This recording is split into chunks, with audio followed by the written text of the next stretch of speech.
Hello students, welcome back to my YouTube channel, and if you are new then welcome to my YouTube channel Study Pack. And in this video we will learn about the reproduction and हम इसके अंदर sexual reproduction और asexual reproduction के बारे में पढ़ेंगे।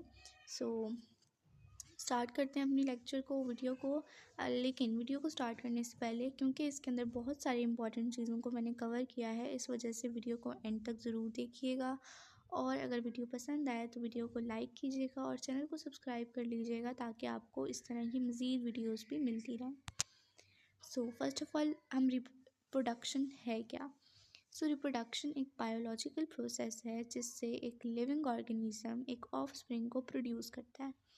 अब इससे हमारी जो एक कंटिन्यूस स्पीशी है ये इंश्योर होती है, यानी कि जैसे एक स्पीशी है तो वो जब रिप्रोड्यूस करके एक ऑफस्प्रिंग बनाएगी तो ये स्पीशी आगे चलती रहेगी जनरेशन टू जनरेशन।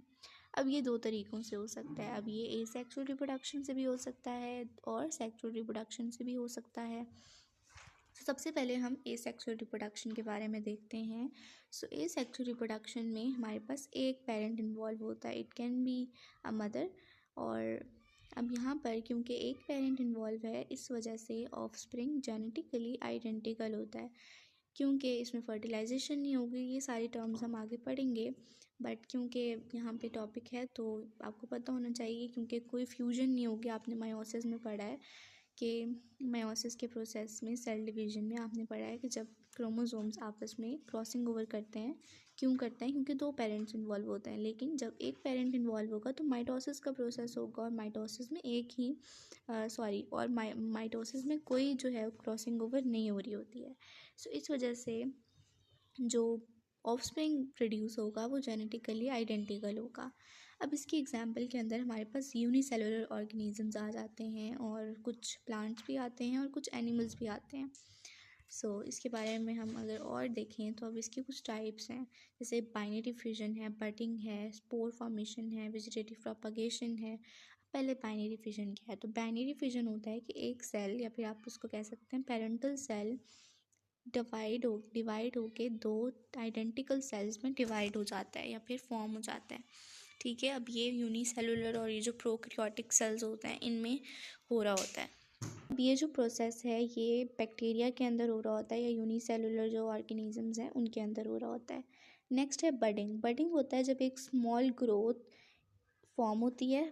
जैसे यहाँ पे देखें, इस तरह से हमारे पास कुछ भी है, उस पर एक स्मॉल ग्रोथ फॉर्म होगी, और वो जब डी अटैच हो जाएगी तो उसमें से एक वही वाला प्लांट जो है वो दोबारा से रिप्रोड्यूस होगा। इसमें आपके पास हाइड्रा की एग्जांपल है, ईस्ट की एग्जांपल है। Next we have fragmentation. तो फ्रेगमेंटेशन में एक पीस ऑफ ऑर्गेनिज्म जो है वो एक इंडिविजुअल के अंदर या एक न्यू वन के अंदर डेवलप होता है। फॉर एग्ज़ाम्पल हमारे पास स्टार फिश है। इसकी एग्जांपल में जैसे एक ऑर्गेनिज्म है, एक पीस ऑफ ऑर्गेनिज्म है, वो कोई सेल हो सकता है, टिश्यू हो सकता है, वो एक न्यू वन में चेंज होगा या ग्रो होगा। Spore formation. स्पोर फॉर्मेशन में एक न्यू इंडिविजुअल बनेगा स्पोर से, स्पोर्स डेवलप होंगी। इसका ये पूरा टॉपिक है स्पोर फॉर्मेशन का, बट इसको हम अभी फ़िलहाल इजी में ही रखते हैं। स्पोर्स डेवलप होती हैं और न्यू ऑर्गेनिज्म बनता है, जैसे फंजाई में ये होता है, राइजोपस में होता है। नेक्स्ट भी है वेजिटेटिव प्रोपगेशन। वेजिटेटिव प्रोपगेशन के अंदर और भी बहुत सारी टाइप्स हैं। एक्चुअली में वेजिटेटिव प्रोपगेशन होता है प्लांट के किसी भी पार्ट को लेके एक न्यू ऑर्गेनिज्म को ग्रो करवाना।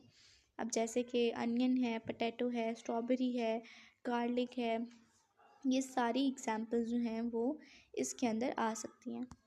Next we have the sexual reproduction. इसके अंदर दो पेरेंट्स इन्वॉल्व होते हैं, और क्योंकि दोनों के जेनेटिक ट्रेड्स जो हैं वो मिक्स होने होते हैं तो इस वजह से जो ऑफस्प्रिंग होता है वो जेनेटिकली आइडेंटिकल नहीं होता है। उसके अलावा ये जो एनिमल्स हैं और प्लांट्स हैं इनके अंदर ये कॉमन होती है। सेक्सुअल रिप्रोडक्शन के प्रोसेस के अंदर तीन इम्पॉर्टेंट हैं प्रोसेसेस। पहला है गैमेट फॉर्मेशन। गैमेट फॉर्मेशन होगी कैसे? जब एक मेल और फीमेल रिप्रोडक्टिव पार्ट जो हैं वो प्रोड्यूस होंगे, then gamete will form. Then we have the fertilization. तो फर्टिलाइजेशन में वही मेल और फीमेल रिप्रोडक्टिव पार्ट कंबाइन होके एक जाइगोट बनाएंगे, इट इज़ कॉल्ड फर्टिलाइजेशन। और डेवलपमेंट में वो जाइगोट डेवलप होगा या ग्रो होगा एक एम्ब्रियो के अंदर और फिर एक लिविंग ऑर्गेनिज्म या एक न्यू ऑर्गेनिज्म में डेवलप करेगा। Next we have the importance. इसकी इम्पोर्टेंस क्या है, तो ये एक स्पीशी की कंटिन्यूसली एक स्पीशी जो है वो इंश्योर करती है। अगर रिप्रोडक्शन नहीं होगी तो वो स्पीशी वो जनरेशन वहीं पे एंड हो जाएगी। Next we have the genetic variation. Genetic variations आती हैं और इससे एवोल्यूशन होती है। एवोल्यूशन किसे कहते हैं, जब जेनेटिक वेरिएशन आती है और कोई न्यू स्पीशी जो है वो बनती है। Next we have that organisms को अलाउ किया जाता है कि वो चेंजिंग एनवायरनमेंट के साथ अडैप्ट करें। सो ये कुछ इम्पोर्टेंस है।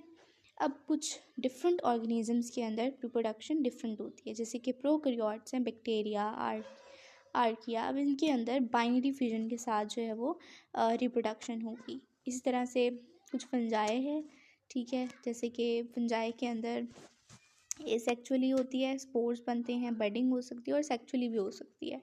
प्लांट्स के अंदर दोनों तरह से हो सकती है, सेक्चुअली भी और एसेक्चुअली भी। सो सेक्चुअली की अगर हम बात करें तो वो फ्लावर्स और सीड्स से होगी, और एसेक्चुअल जो है वो प्लांट भी हमने पढ़ा था वेजिटेटिव प्रोपगेशन, उसके थ्रू होगी, उसके मेथड्स के थ्रू। और एनिमल्स के अंदर सेक्चुअली प्रोड्यूस होता है मोस्टली, बट कुछ जो है जैसे कि स्टार फिश है वो रीजनरेट कर सकती है, यानी कि वो एसेक्चुअली रिप्रोड्यूस करती है। So I hope students that you are clear with the topic about the reproduction. This was a basic concept on the reproduction. So meet you in the next video. So Allah Hafiz and take care.